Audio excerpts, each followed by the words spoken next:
Hey everyone, it's Karley Hall, and in today's video, I am unboxing and setting up my new xTool M1 10 watt laser. This is just a setup video, so it's not an in-depth tutorial on how to use this product. It is just walking through getting everything out of the box and up and running so that you can make your first laser cut. I don't even go into the blade cutting aspect of this. So if you have not heard of the xTool M1, it is the first of its kind. It's a hybrid laser and blade cutting machine. So it has a laser which can cut through thicker materials and engrave on materials, but it also has a blade similar to a Cricut machine. So it can cut through those vinyls and HTVs, things that are normally not laser safe. So it's a really cool machine. It is a diode laser, so it's different than a Glowforge. That's a CO2 laser. It's not as powerful, and the laser technology works in a different way.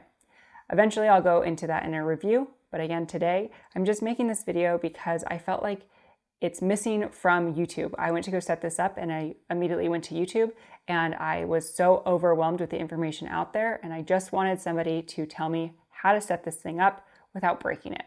So that's what we're going to do today. Okay, let's get started. To get started, we are going to just follow the instructions in the included book that comes with the xTool M1. So the first instruction was to unpack and just take everything out, which I did off camera. And then now we're going to set up the exhaust. And so here it says, use the pipe clamp to hold the exhaust pipe. So it's just one of these little spring-loaded clamps. And oh, it looks like we have to screw that back piece on too.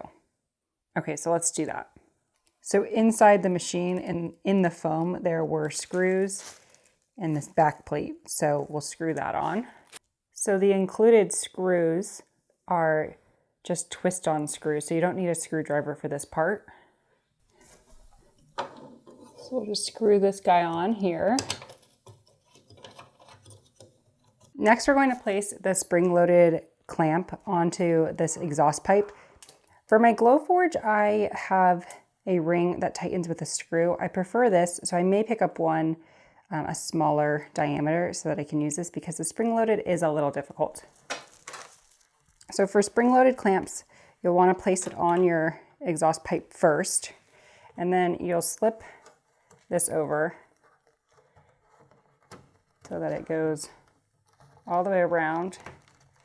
And you'll want to hook it on as much as you can get it on there without damaging it. And then open up your spring-loaded clamp and make sure that it covers the bottom and the top, and it's slipped under the ring.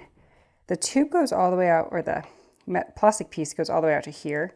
So as long as your ring is between there and it's underneath the entire spring-loaded clamp, you should be good to go. All right, next up, we're installing a point blade, which also was in that first box that was inside the machine. So you have these blades that look very similar to the Cricut blades, even with the red blade caps. So we're going to install that. Looks like we're just going to pop out the blade holder and then stick it back in. I'm assuming it's magnetized, magnetic absorption, so you don't have to pull hard. Okay, let's do it. I did have to pull my table forward quite a bit to fit the venting, so just be aware of that. And then now, inside the machine, so there's a metal housing down here. We're just gonna gently pull that out. Perfect. So the blade is very similar to a Cricut blade. We're gonna press this plunger in, insert the blade while still pressing, and then release the plunger. And then we're just going to slide that back up into the slot. And it will click into place. Next up, we need power. So we have the power block, the AC adapter. So there's a plug in the back. We'll just plug that in. And then we'll plug this into the block and into our power source. So on the back of the machine, let me turn it around so you can see. So you have a green indicator light on the power block. There's a toggle switch here, so turn that on. And then we're waiting for that light to illuminate that solid white. Next up, we are going to connect the software. Okay, so I'm here on xtool.com/software. In the background, that whirling noise is the machine. So it isn't super loud, but it's not super quiet either. So I'll just let you hear that hum for a second. So that's powered on. And we are going to connect our machine with a USB. I think eventually we will be able to use it wirelessly. So let me connect it. Okay, so in the box, I do have a standard USB connection. My Mac does not have a USB connection, so I will have to use my adapter, which I will link adapters if you have the same issue. And then we're going to plug this in to our machine. And the plug is right next to where we plugged it in for power. So unfortunately, it will get a little louder because I'm closer to the machine. And we're going to download our software. You can see that it's prompting the download in the bottom left-hand corner. All right, once it's finished downloading, we're going to drag it into our applications folder. Double-click that.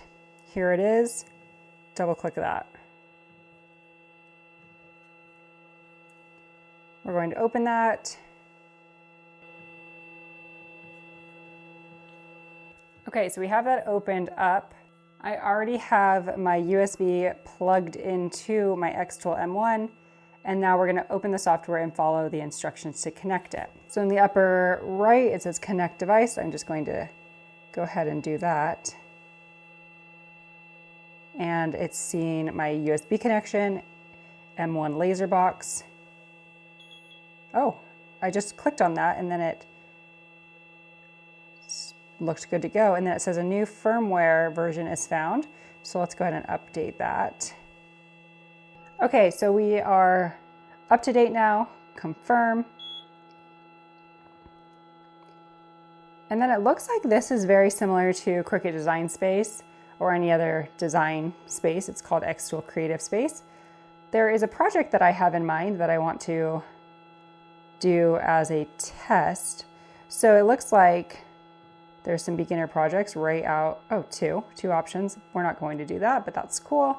And then there's a project center. So they do have some projects loaded and ready to go, which is cool.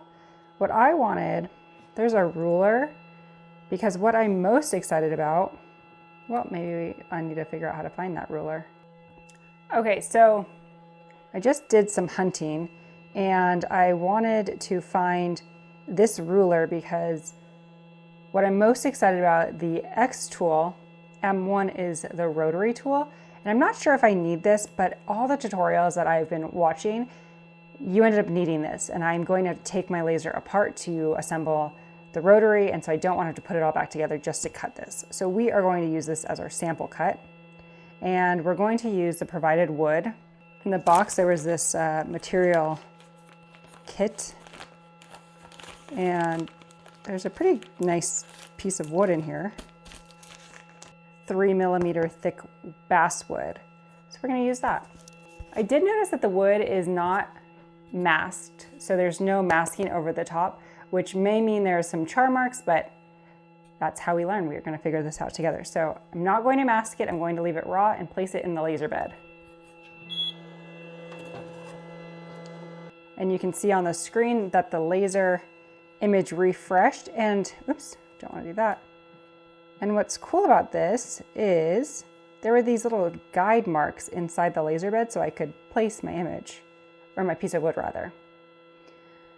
So I'm going to bring this over to the edge so that I don't waste space. Now, I just have my image and we're just going to do a test cut. So the material, 3mm basswood plywood. You can see that it adjusted my image because it now knows the thickness. So we're going to move that over just a hair. Thickness. We know it's 3mm, but it looks like you can auto measure. The height is not raised, no. Oh, but I think we should raise it so that there's airflow in the back. So you know what? Let's go back. So in the box, there are these triangular prisms, and it says They can be placed as required during laser cutting. For example, you place them under your material on the base plate so that the air can circulate. So with the Glowforge, you have a honeycomb tray. I think it's the same idea. So we're going to place these underneath our material.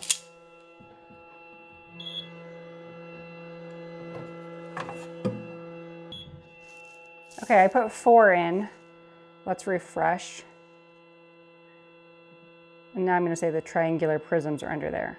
So you can see here, these black rods are those prisms. And then now we're going to process. Oh wait, cancel. Cancel that. I want to, maybe it's just going to give me settings based on what it thinks, but let's move this image over. Okay, here we go. Let's move that over. So if I have my image selected, I can change these settings. So I want it to score and cut. So how do I change? Okay, so this one, I want this to cut. I'm just going to use the reference. And do I want that hole to cut? Is there a reason that there's a hole? Maybe to hang it? Let's cut the hole. And then I want the other part to engrave, not this purple one. Score, we'll score it. We don't need it to engrave. So very similar to how Glowforge is set up. You can see the purple indicates cut, the red indicates score, and now we can process. Okay. Framing, that seems cool. Let's take a look at that since we're in the setup mode. Okay, I want to try framing. So I'm going to click framing, and then it looks like I have to press this blue button. And we're going to click frame. Okay, so that will just show where it's going. That's pretty cool. Then it looks like if you want to frame again, you could adjust your material, then click frame again. And there's just a little light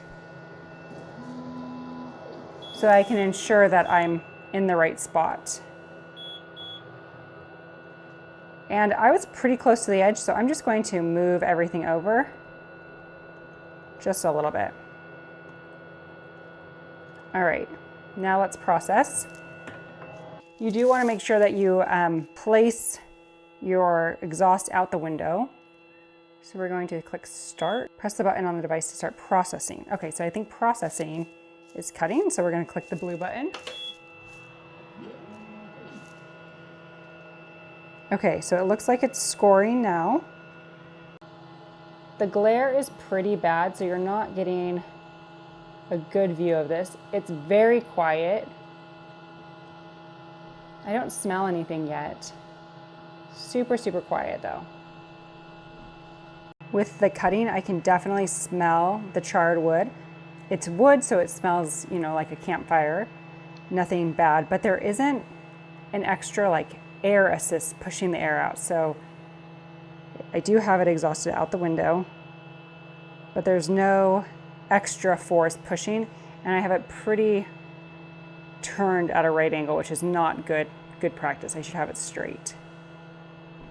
So when it cut through, it just dropped down onto the triangular prisms, which is fine for this image because I don't need it to stay in place, but it is something to consider when you're working with other projects. So on the screen, it says it's complete, so we'll click done.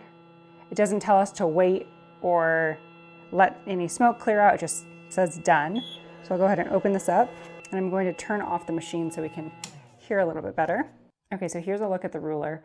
There's a little tiny bit of char on the top, and then as far as the char on the edges, so here's my fingers, if I rub them along the edge, very minimal charring, which I'm shocked by because with your Glowforge, you get a lot more charring. On the bottom, there's a little bit of burnout right here. So I do think I would mask my materials. And then the lines are super clear and crisp. So I'm not sure if I'm going to need this ruler, but I cut it because I want to be prepared. So for this video, it's just the setup. And then in future tutorials, I will be adding in additional tutorials. First up is that rotary tool. So this is just to get your machine up and running. So hopefully you found it helpful. And if you did, make sure to click the like button and consider subscribing to my channel. Okay, I'm excited for the next one. I'm off to start filming right now. I'll see you in the next video.